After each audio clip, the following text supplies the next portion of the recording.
ಮಿಂಚು ಸಿರಿ ಮಿಂಚು ಇದು ದಾರಿ ತೋರುವ ಮಿಂಚು.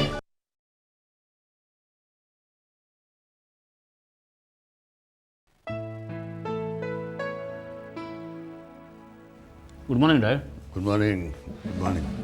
ಏನಯ್ಯ ಪೇಪರಲ್ಲಿ ಸುದ್ದಿ ಇವತ್ತು? ಅದೇ ಡ್ಯಾಡ್, ಶೇರ್ ಮಾರ್ಕೆಟ್. ಏನು ವಿಚಿತ್ರ ನೋಡಯ್ಯ, ಯಾವುದೋ ಒಂದು ದೇಶದಲ್ಲಿ ಕೊಲ್ಯಾಪ್ಸ್ ಆಯ್ತು ಅಂದರೆ ಸ್ಟಾಕ್ ಮಾರ್ಕೆಟು ಇಡೀ ಜಗತ್ತಿನ ಸ್ಟಾಕ್ ಮಾರ್ಕೆಟ್ ಮೇಲೆ ಎಫೆಕ್ಟ್ ಆಗ. ಇದನ್ನು ಚೇತರಿಸ್ಕೊಳ್ಳೋದಕ್ಕೆ ಸಣ್ಣ ಪುಟ್ಟ ಶ್ರೀಮಂತರಿಂದ ಹಿಡಿದು ದೊಡ್ಡ ಶ್ರೀಮಂತರವರೆಗೂ ವರ್ಷಾನುಗಟ್ಟಲೆ ಕಾಯಬೇಕಾಗ್ತದೆ. ಕೋಟ್ಯಾಂತರ ರೂಪಾಯಿ ಅಯ್ಯ, ಎಷ್ಟು ಕೋಟ್ಯಾಂತರ ರೂಪಾಯಿ ಗಾನ್ ಅಷ್ಟೇ.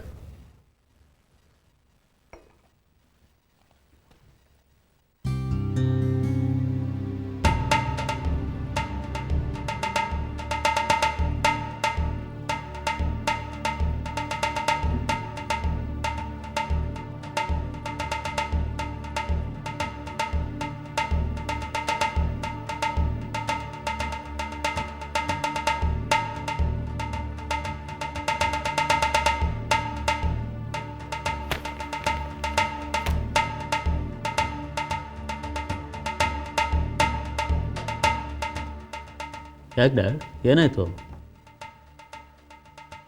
ಈ ಪೇಪರ್ ಓದ್ಯಾ ನೀನು? ರಾಜೀವನ್ ಬಗ್ಗೆ ಲೇಖನ ಬರೆದಿದ್ದಾರೆ.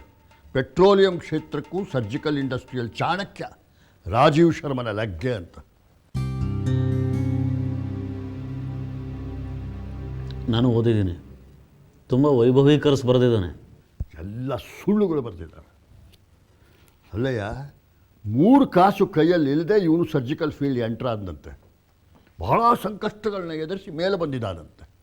ಅಷ್ಟ ಲೈಸ್ ಆಯಿತು, ಲೈಸ್. ಎಲ್ಲ ಸುಳ್ಳುಗಳ ಕಂತೆ. ಡ್ಯಾಡ್, ಯಾಕೆ ಅಷ್ಟೊಂದು ಹೈಪರ್ ಆಗ್ತೀರಾ? ಆರ್ಟಿಕಲ್ ಬರೆದಿರೋದು ಚಂದನ್ ಭೋನ್ಸ್ಲೆ. ಯಾರು ಹಣ ಕೊಡ್ತಾರೋ ಅವ್ರ ಬಗ್ಗೆ ಆರ್ಟಿಕಲ್ ಬರೀತಾನೆ ಅವನು. ರಾಜೀವನು ಹಣ ಕೊಟ್ಟು ಆರ್ಟಿಕಲ್ ಬರೆಸಿರ್ತಾನೆ. ಸ್ವಲ್ಪ ದಿನಗಳ ಹಿಂದೆ ನನ್ನ ಹತ್ರನೂ ಬಂದಿದ್ದ, ನಿಮ್ಮ ಬಗ್ಗೆ ಆರ್ಟಿಕಲ್ ಬರೀತೀನಿ ಹಣ ಕೊಡಿ ಅಂತ. ಬೈದು ಕಳಿಸ್ತೆ ಅವನಿಗೆ. ಅದಕ್ಕೆ ಅವನಿಗೆ ನಮ್ಮನ್ನು ಕಂಡ್ರಾಗಲ್ಲ. ಅವನಿಗೆ ಅಷ್ಟೊಂದು ಒಳ್ಳೆ ರೆಪ್ಯುಟೇಷನ್ ಇಲ್ಲ ಡ್ಯಾಡ್ ಜರ್ನಲಿಸ್ಟ್ಗಳ ಮಧ್ಯೆ. ಅವನು ರಾಜೀವನ ಬಗ್ಗೆ ಆರ್ಟಿಕಲ್ ಬರೆದಿದ್ದಾನೆ ಅನ್ನೋದಕ್ಕಿಂತ ರಾಜೀವ ಹಣ ಕೊಟ್ಟು ಆರ್ಟಿಕಲ್ ಬರೆಸಿದ್ದಾನೆ. ಈ ಲೇಖನ ಓದ್ತಾ ಇದ್ರೆ ಮೈಯೆಲ್ಲ ಉರಿದೋಗುತ್ತೆ. ಇವನು ಭಾಳ ಕಷ್ಟಪಟ್ಟು ಇವನ ಮೇಲೆ ಬಂದಿದ್ದಾನೆ ಅನ್ನೋ ಥರ ಈ ಲೇಖನ ಬರೆದಿದ್ದಾನೆ ನೋಡು. ಇಡೀ ಸರ್ಜಿಕಲ್ ಫೀಲ್ಡಲ್ಲಿ ಇವನು ಬಿಟ್ಟರೆ ಇನ್ಯಾರೂ ಇಲ್ಲ ಅನ್ನೋ ಅರ್ಥದಲ್ಲಿ ಬರೆದಿದ್ದಾನೆ. ಡ್ಯಾಡ್, ಈ ಸಿಲ್ಲಿ ಆರ್ಟಿಕಲ್ಸ್ಗೆಲ್ಲ ನಾವು ತಲೆ ಕೆಡಿಸ್ಕೋಬಾರ್ದು, ಬಿಡಿ. ಇವಾಗ MNC ಅವ್ರ ಜೊತೆಗೆ ಒಪ್ಪಂದ ಮಾಡಿಕೊಂಡು ಮೈನಿಂಗು, ರಿಫೈನರಿ, ಮಾರ್ಕೆಟಿಂಗು ಇದಕ್ಕೆಲ್ಲ ಇನ್ವೆಸ್ಟ್ ಮಾಡಿದ್ದಾನೆ ಅಂತ ಬರೆದಿದ್ದಾರೆ. ಏನೋ ತಾನೇ ಗಳಿಸಿದ ಹಣದಲ್ಲಿ ಇದೆಲ್ಲ ಮಾಡಿಸ್ತಿದ್ದಾನೆ ಅನ್ನೋ ಅರ್ಥ. ಅವ್ರಿಗೇನು ಗೊತ್ತಯ್ಯ, ನಮ್ಮಿಂದ ಮೋಸದಿಂದ ಪಡೆದ ಹಣದಲ್ಲಿ ಇದನ್ನೆಲ್ಲ ಇನ್ವೆಸ್ಟ್ ಮಾಡ್ತಾರೆ ಅಂತ ಅವ್ರಿಗೇನು ಗೊತ್ತು? ಡ್ಯಾಡ್, ರಾಜೀವ ಪೆಟ್ರೋಲ್ ಬಿಸ್ನೆಸ್ನಲ್ಲಿ ಇನ್ವೆಸ್ಟ್ ಮಾಡೋದಕ್ಕೆ ಪ್ಲ್ಯಾನ್ ಮಾಡ್ತಾ ಇದ್ದಾನೆ ಅಂತ ಬರೆದಿದ್ದಾರೆ. ಐ ಗೆಸ್ ಅವನ ಹತ್ರ ಇರೋದು ಸುಮಾರು 200 ಕೋಟಿ. ಪೆಟ್ರೋಲ್ ಬಿಸ್ನೆಸ್ನಲ್ಲಿ ಇನ್ವೆಸ್ಟ್ ಮಾಡೋದಕ್ಕೆ ಅಷ್ಟು ಸಾಕಾಗಲ್ಲ. ಇನ್ನೂ 106 ಕೋಟಿನೇ ಬೇಕಾಗುತ್ತೆ. ಮೋಸ್ಟ್ಲಿ ಬೇರೆ ಕಡೆಯಿಂದ ಸಾಲ ಮಾಡಿ ಇನ್ವೆಸ್ಟ್ ಮಾಡ್ತಾನೆ ಅನಿಸುತ್ತೆ. ನಾರ್ಮಲ್ ಸರ್ಕಮ್ಸ್ಟಾನ್ಸಸ್ಸಲ್ಲಿ ಇದು ಗುಡ್ ಇನ್ವೆಸ್ಟ್ಮೆಂಟ್. ಆದರೆ ಈಗಿನ ಪರಿಸ್ಥಿತಿಯಲ್ಲಿ ರಾಜೀವ ಇನ್ವೆಸ್ಟ್ ಮಾಡಿದ್ರೆ ಅವನ ಎಲ್ಲ ಪ್ರಯತ್ನ ನೀರಲ್ಲಿ ಹೋಮ ಮಾಡಿದಾಗೆ. ನಮ್ಮ ಬಯೋ ಪೆಟ್ರೋಲ್, ಬಯೋ ಡೀಸೆಲ್ನ ರಿಲೀಸ್ ಮಾಡಿದ್ಮೇಲೆ ಈ ಪೆಟ್ರೋಲ್ ಬಿಸ್ನೆಸ್ ಎಲ್ಲ ಕೊಲ್ಯಾಪ್ಸ್ ಆದಾಗೆ. ಈಗ ರಾಜೀವ ಈ ಪೆಟ್ರೋಲ್ ಬಿಸ್ನೆಸ್ಗೆ ಏನೇ ಇನ್ವೆಸ್ಟ್ ಮಾಡಿದ್ರು ಅದು ಡೆಡ್ ಇನ್ವೆಸ್ಟ್ಮೆಂಟ್. ಅವನು ಈ ಬಿಸ್ನೆಸ್ಗೋಸ್ಕರ ಏನಾದರೂ ಮಾಡಿಕೊಳ್ಳಿ, ನಾವು ಅದ್ರ ಬಗ್ಗೆ ಯೋಚನೆ ಮಾಡೋ ಅವಶ್ಯಕತೆನೇ ಇಲ್ಲ.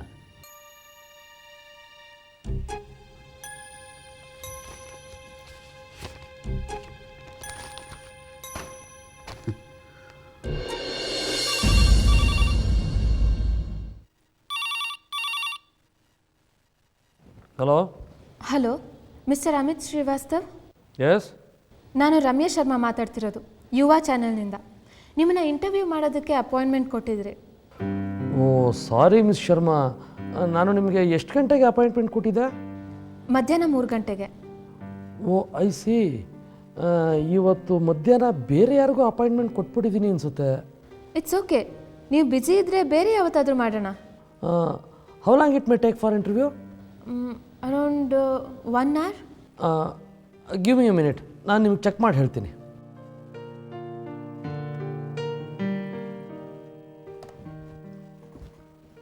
ಹಲೋ ಮಿಸ್ ಮಾಯಾ, ಮಧ್ಯಾಹ್ನ 3 ಗಂಟೆಗೆ ಯಾರ ಜೊತೆ ಅಪಾಯಿಂಟ್ಮೆಂಟ್ ಇದೆ ಅಂತ ಸ್ವಲ್ಪ ಚೆಕ್ ಮಾಡ್ತೀರಾ? ಓ, ಜರ್ಮನ್ ಡೆಲಿಗೇಟ್ಸ್ ಜೊತೆಗಾ? ಅದನ್ನು ಏನಾದರೂ 4:15 ಗಂಟೆಗೆ ಪೋಸ್ಟ್ಪೋನ್ ಮಾಡೋಕ್ಕೆ ಸಾಧ್ಯ ಆಗುತ್ತಾ ನೋಡಿ? ಹೌದಾ? Thank you.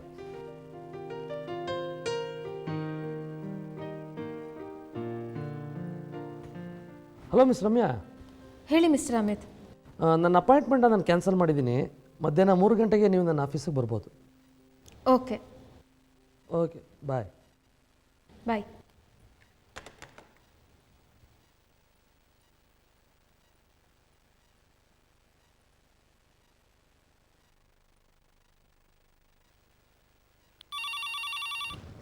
S sir, Ramesh Sharma ಅವರು ಬಂದಿದ್ದಾರೆ.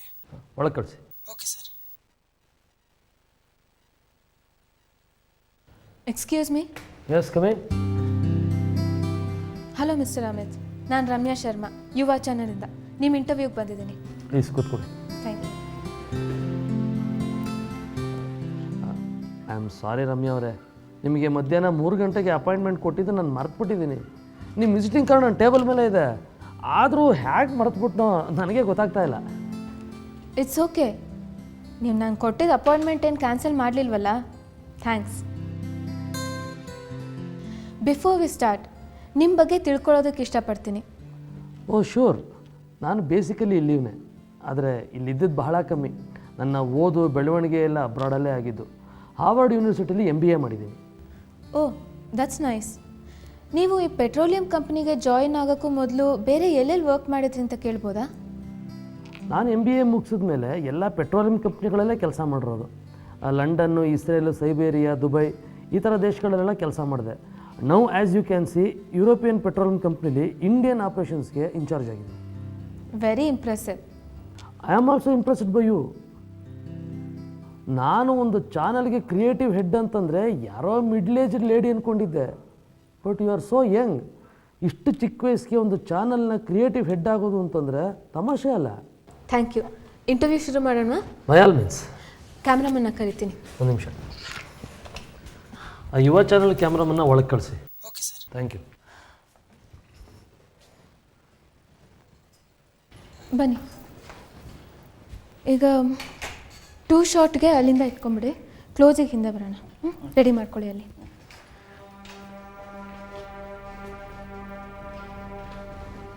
ಆಗತ್ತಲ್ಲ?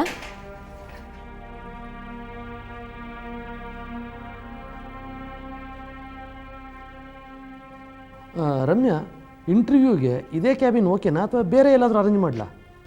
ನೋ, ಇದೇ ಕ್ಯಾಬಿನ್ ಓಕೆ. ಹರೀಶ್, ಪೊಸಿಷನ್ ಓಕೆನಾ?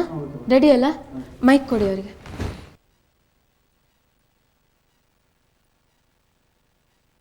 ಸರ್, ಅದನ್ನು ಪಾಕೆಟಲ್ಲಿ ಹಾಕ್ಕೊಳ್ಳಿ. ಯಾ.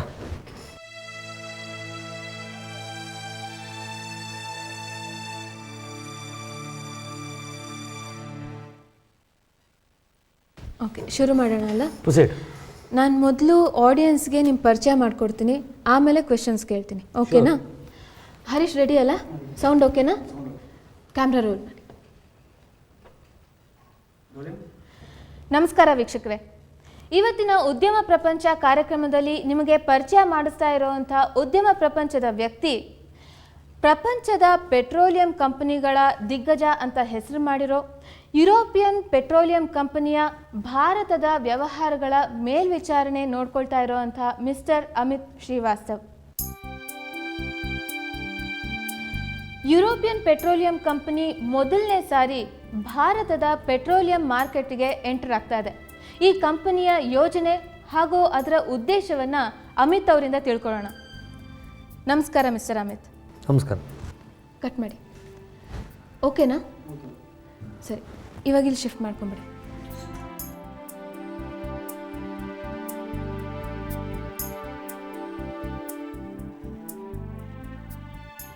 ಮಿಸ್ಟರ್ ಅಮಿತ್, ನಾನು ಆಗಲೇ ಹೇಳಿದ ಹಾಗೆ ಯುರೋಪಿಯನ್ ಪೆಟ್ರೋಲ್ ಕಂಪ್ನಿ ಮೊದಲನೇ ಸಾರಿ ಭಾರತದ ಪೆಟ್ರೋಲಿಯಂ ಮಾರ್ಕೆಟ್ಗೆ ಪ್ರವೇಶ ಮಾಡ್ತಾ ಇದೆ. ಇದರ ಹಿಂದೆ ಕಂಪನಿಯ ಉದ್ದೇಶಗಳೇನು? ನೋಡಿ, ಭಾರತಕ್ಕೆ ಬೇಕಾಗಿರೋ ಪೆಟ್ರೋಲಿಯಂನಲ್ಲಿ 80% ಅಷ್ಟು ನಾವು ಹೊರಗಡೆಯಿಂದ ಆಮದು ಮಾಡ್ಕೋಬೇಕಾಗ್ತಿದೆ. ಸೊ ಸಾಕಷ್ಟು ಫಾರಿನ್ ಎಕ್ಸ್ಚೇಂಜ್ ಹೊರಗಡೆ ಹೋಗ್ತಾ ಇದೆ. ಈಗ ವೈದೇಹಿ ನದಿ ತೀರದಲ್ಲಿ ಪೆಟ್ರೋಲಿಯಂ ಡೆಪಾಸಿಟ್ ಸಿಕ್ಕಿರೋದನ್ನು ಮೈನಿಂಗ್ ಮಾಡಿದ್ರೆ 60% ಅಷ್ಟು ಪೆಟ್ರೋಲಿಯಂ ಕೊರತೆನ ನೀಗಿಸ್ಬೋದು. ಸೊ ನಮ್ಮ ಕಂಪ್ನಿ ವೈದೇಹಿ ನದಿ ತೀರದಲ್ಲಿ ಪೆಟ್ರೋಲಿಯಂ ಮೈನಿಂಗ್ ಮಾಡೋ ಉದ್ದೇಶದಿಂದ ಈ ಒಂದು ಪೆಟ್ರೋಲಿಯಂ ಮಾರ್ಕೆಟ್ಗೆ ಎಂಟ್ರಿ ಕೊಟ್ಟಿದೆ. ವೈದೇಹಿ ನದಿ ತೀರದಲ್ಲಿ ಸಿಕ್ಕಿರೋ ಪೆಟ್ರೋಲಿಯಂ ಡೆಪಾಸಿಟ್ನ ನೀವು ಮೈನ್ ಮಾಡ್ತಾ ಇದ್ದೀರಾ. ಅದರಿಂದ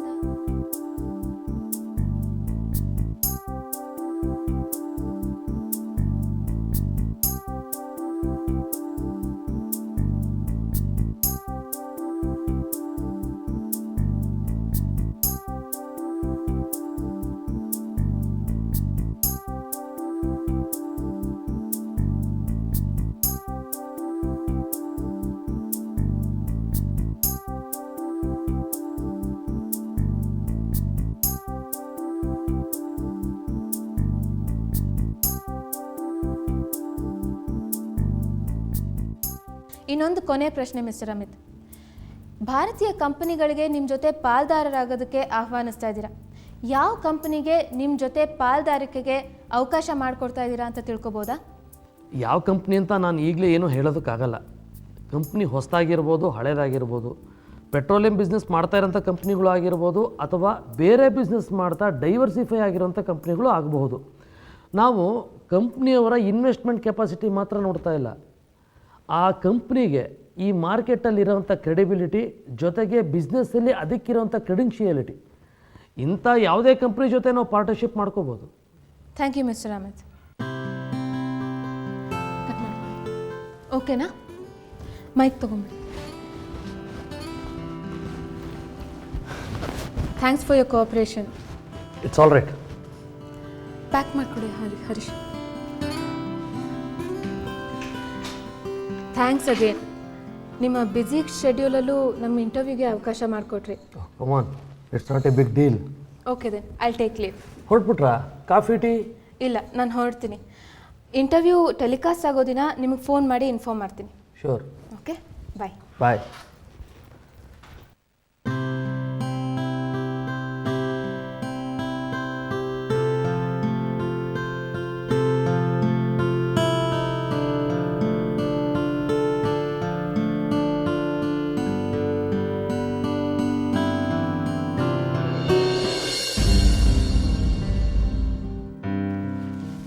₹100 ಪೇಪರ್ ಬಂತಾ?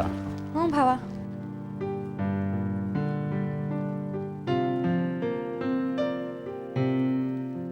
Hello Jagadish. Good morning dad. Good morning.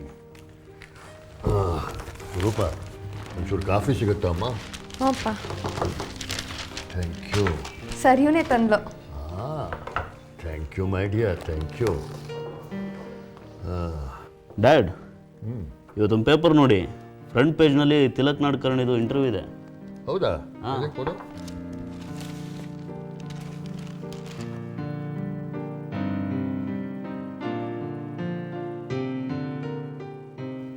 ಯಾರು ತಿಲಕ್ ನಾಡ್ಕರ್ಣಿ? ತಿಲಕ್ ನಾಡ್ಕರ್ಣಿ ನಮ್ಮ ಚಿತ್ತು ಜೊತೆ ಬಯೋ ಪೆಟ್ರೋಲ್ ರಿಸರ್ಚ್ ಪ್ರಾಜೆಕ್ಟ್ನಲ್ಲಿ ಕೆಲಸ ಮಾಡ್ತಾಯಿದ್ರಂತೆ. ಚಿತ್ತು ಫ್ರೆಂಡು. ಈಗ ರಿಸರ್ಚ್ ಇನ್ಸ್ಟಿಟ್ಯೂಟ್ ಬಿಟ್ಟು ಪರಿಸರ ಸಂರಕ್ಷಣೆ ಕೆಲಸಗಳಲ್ಲಿ ತೊಡಗಿಸ್ಕೊಂಡಿದ್ದಾರೆ. ಆದರ್ಶವಾದಿ. ಜಗದೀಶ್, ತಿಲಕ್ ನಾಡ್ಕರ್ಣಿ ಅಂದರೆ ಹೋದ ವರ್ಷ ಹುಲಿಯೂರು ಅರಣ್ಯ ಪ್ರದೇಶದಲ್ಲಿ ಅದ್ಯಾವುದೋ MNC ಅವರು ಪೇಪರ್ ಮಿಲ್ ಶುರು ಮಾಡಬೇಕು ಅಂತ ಬಂದಿದ್ರಲ್ಲ, ಆಗ ಚಳುವಳಿ ನಡೆಸಿ ಆ ಪ್ರಾಜೆಕ್ಟ್ನ ನಿಲ್ಲಿಸ್ಬಿಟ್ರಲ್ಲ, ಅವರೇನಾ? ಹಾಂ, ಅವರೇ. ಅದೊಂದು ನ್ಯಾಷನಲ್ ಇಶ್ಯೂ ಆಗಿತ್ತಲ್ವಾ? ಹ್ಞೂ ಸರಿ. ಈಗ ಅವರು ವೈದೇಹಿ ನದಿ ತೀರದಲ್ಲಿ ಪೆಟ್ರೋಲಿಯಂ ಮೈನಿಂಗ್ ಮಾಡೋಕ್ಕೆ ಬಂದಿರೋ ಯುರೋಪಿಯನ್ ಪೆಟ್ರೋಲಿಯಂ ಕಂಪನಿ ವಿರುದ್ಧ ಆಂದೋಲನ ಶುರು ಮಾಡಿದ್ದಾರೆ. ಆ ತಿಲಕ್ಕು ಆರಂಭಿಸೋದಕ್ಕೆ ಹೊರಟಿರೋ ಆಂದೋಲನದ ಬಗ್ಗೆ ಈ ಪೇಪರ್ನಲ್ಲಿ ಅವನು ಇಂಟರ್ವ್ಯೂ ಮಾಡಿಕೊಟ್ಟಿದ್ದಾರೆ. ಜಗದೀಶ, ನಿಜವಾಗ್ಲೂ ಹೇಳ್ತೀನಿ, ಹಿ ಈಸ್ ವಂಡರ್ಫುಲ್. ಭಾಳ ಮೆಚ್ಚಬೇಕಯ್ಯ ಅವನ್ನ. ಇಷ್ಟೊಂದೆಲ್ಲ ದೊಡ್ಡ ಸಂಘಟನೆ ಮಾಡಿ ಹೋರಾಡೋದು ಅಂದರೆ, ಆ ರೈತರನ್ನೆಲ್ಲ ಒಗ್ಗೂಡಿಸಿ ಅವ್ರಿಗೆ ಅರಿವು ಮೂಡಿಸಿ ಅವ್ರನ್ನ ಆಂದೋಲನದಲ್ಲಿ ತೊಡಗಿಸೋದು ಅಂದರೆ ಏನು ಹುಡುಗಾಟದ ಮಾತ್ರ. ಹಾಂ, ಆದರೆ ಅಪ್ಪಾಜಿ, ಇಂಥ ಆಂದೋಲನಗಳು ಶುರುವಿನಲ್ಲಿ ಜೋರಾಗೇ ನಡೆಯುತ್ತೆ, ಆಮೇಲೆ ನಿಂತೇ ಹೋಗ್ಬಿಡುತ್ತೆ. ಈ ಕಂಪನಿಗಳು ತಮ್ಮ ದುಡ್ಡು, ಶಕ್ತಿ, ಹಣ ಎಲ್ಲ ಖರ್ಚು ಮಾಡಿ ಆಂದೋಲನಗಳನ್ನು ನಿಲ್ಲಿಸ್ಬಿಡ್ತಾರೆ. ಈಗೀಗ ಸರ್ಕಾರನೂ ಕಂಪ್ನಿಗಳ ಜೊತೆಗೆ ಸೇರಿಕೊಂಡಿದೆ.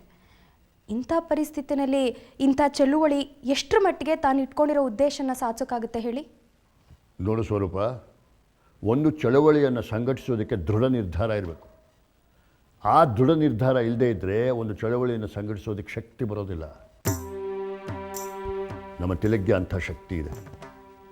ಆ ಮನುಷ್ಯನಿಗೆ ತಾನು ಮಾಡ್ತಿರೋದ್ರ ಬಗ್ಗೆ ಕನ್ವಿಕ್ಷನ್ ಇದೆ. ಈ ಬೇರೆ ರಾಜಕಾರಣಿಗಳ ಥರ ಸ್ವಾರ್ಥ, ಸ್ವಹಿತಾಸಕ್ತಿ ಆ ಮನುಷ್ಯನಿಗಿಲ್ಲ. ಅವರಿಗಿರೋದು ಒಂದೇ ಉದ್ದೇಶ, ಪರಿಸರ ರಕ್ಷಣೆ. ನಮ್ಮ ಗಾಂಧೀಜಿಯವರಿಗೆ ತಮ್ಮ ಉದ್ದೇಶಗಳಲ್ಲಿ ತಮಗೆ ನಂಬಿಕೆ ಇದ್ದಿದ್ದರಿಂದ ಅವರಿಗೆ ಜಯ ಸಾಧಿಸಿದ್ರು. ಹಾಗೆಯೇ ನಮ್ಮ ತಿಲಕ್ ಕೂಡ. ತಿಲಕ್ ಅವರು ವೈದೇಹಿ ನದಿ ತೀರ ಪ್ರದೇಶದವರ? ಇಲ್ಲ ಸರ್, ಇವು ತಿಲಕ್ ಬೆಳಗಾಂನವರು. ಬೆಳಗಾಂ ಹತ್ರ ಅವ್ರ ತಂದೆ ಒಂದು ಸೇವಾಶ್ರಮ ಕಟ್ಟಿದ್ದಾರೆ. ಆ ಸೇವಾಶ್ರಮದ ಮೂಲಕನೇ ಪರಿಸರ ಕಾಳಜಿ ಇರುವಂಥ, ಸಾಮಾಜಿಕ ಹಿತಾಸಕ್ತಿ ಇರುವಂಥ ಕೆಲಸಗಳನ್ನ ಮಾಡ್ತಾ ಇದ್ದಾರೆ ತಿಲಕ್. ವೈದೇಹಿ ನದಿ ತೀರದಲ್ಲಿರುವಂಥ ಜನಗಳ ಜೀವನ ಸುಧಾರಿಸೋಕ್ಕೆ ಸಾಕಷ್ಟು ಕೆಲಸ ಮಾಡಿದ್ದಾರೆ ತಿಲಕ್. ಆದಿವಾಸಿ ಜನರ ಸಂಸ್ಕೃತಿನ ಉಳಿಸ್ಕೊಂಡೇ ಅವ್ರ ಜೀವನ ಶೈಲಿ ಸುಧಾರಿಸುವಂಥ ಕೆಲಸ ಮಾಡಿದ್ದಾರೆ. ಇಂಥ ಜನ ಒಂದು ಪ್ರದೇಶಕ್ಕೆ ಸೇರಿದವರಾಗಿರೋದಿಲ್ಲ, ಇಡೀ ದೇಶನೇ ಅವ್ರದ್ದಾಗಿರುತ್ತೆ. ಡ್ಯಾಡ್, ಈಗ ನೋಡಿ, ತಿಲಕ್ ನಡೆಸ್ತಿರೋ ಈ ಆಂದೋಲನದಿಂದ ಸಾಮಾನ್ಯ ಜನರಿಗಷ್ಟೇ ಅಲ್ಲ, ನನಗೂ ಪರೋಕ್ಷವಾಗಿ ಸಹಾಯ ಆಗ್ತಾಯಿದೆ. ಅದು ಹಾಗೆ ರಾಜೀವ 100 ಕೋಟಿ ಹಣನ ಈ ಪೆಟ್ರೋಲಿಯಂ ಬಿಸ್ನೆಸ್ನಲ್ಲಿ ಇನ್ವೆಸ್ಟ್ ಮಾಡಿರ್ತಾನೆ. ನಾವು ಬಯೋ ಪೆಟ್ರೋಲ್ನ ರಿಲೀಸ್ ಮಾಡಿ ರಾಜೀವ ತನ್ನ ಎಲ್ಲ ಹಣನೂ ಕಳ್ಕೊಂಡು ಕುಸಿಯೋ ಹಾಗೆ ಮಾಡಬೇಕು ಅಂತ ಪ್ಲ್ಯಾನ್ ಮಾಡಿದ್ವಿ. ಆದರೆ ನಾವು ಹಾಗೆ ಮಾಡೋಕ್ಕೆ ಮುಂಚೆ ಈ ಆಂದೋಲನ ಶುರುವಾಗಿರೋದ್ರಿಂದ ರಾಜೀವಂಗೆ ಈಗಲೇ ಹಿನ್ನಡೆ ಆರಂಭ ಆಗಿದೆ. ಮಾಡಿದ್ದುಣ್ಣ ಮಾರಾಯ ಅಂತಾರಲ್ಲಯ್ಯ, ಹಾಗೆ ನಾವು ಮಾಡೋ ಅನಾಹುತಗಳಿಗೆಲ್ಲ ಇವತ್ತಲ್ಲ ನಾಳೆ ಬೆಲೆ ತೆರಲೇಬೇಕಾಗ್ತದೆ. ಅವಕಾಶ ಸಿಕ್ಕಿದೆ ಅಂತ ಸಿಕ್ಕಾಪಟ್ಟ ಮನಸ್ಸಿಗೆ ಬಂದಾಗೆಲ್ಲ ಮಾಡಿ ಮಿತಿ ಮೀರಿ ನಡ್ಕೊಂಡ್ರೆ ಹೀಗೆಲ್ಲ ಆಗುತ್ತೆ.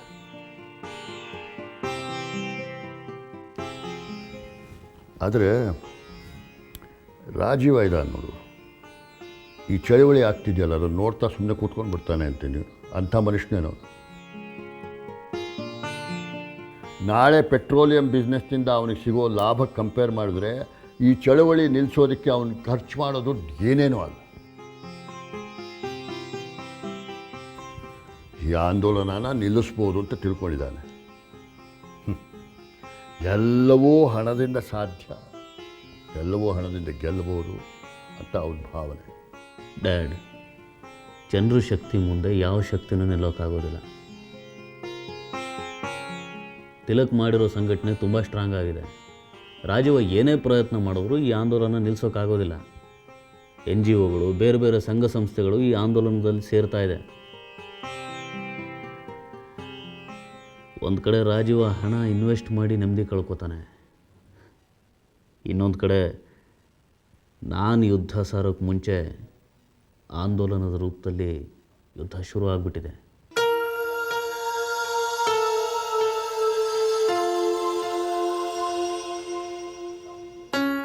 ಏನೇ ಆಗಲಿ, ನಾನು ಮಾಡಬೇಕು ಅಂದ್ಕೊಂಡಿರೋದನ್ನು ಮಾಡೇ ಮಾಡ್ತೀನಿ.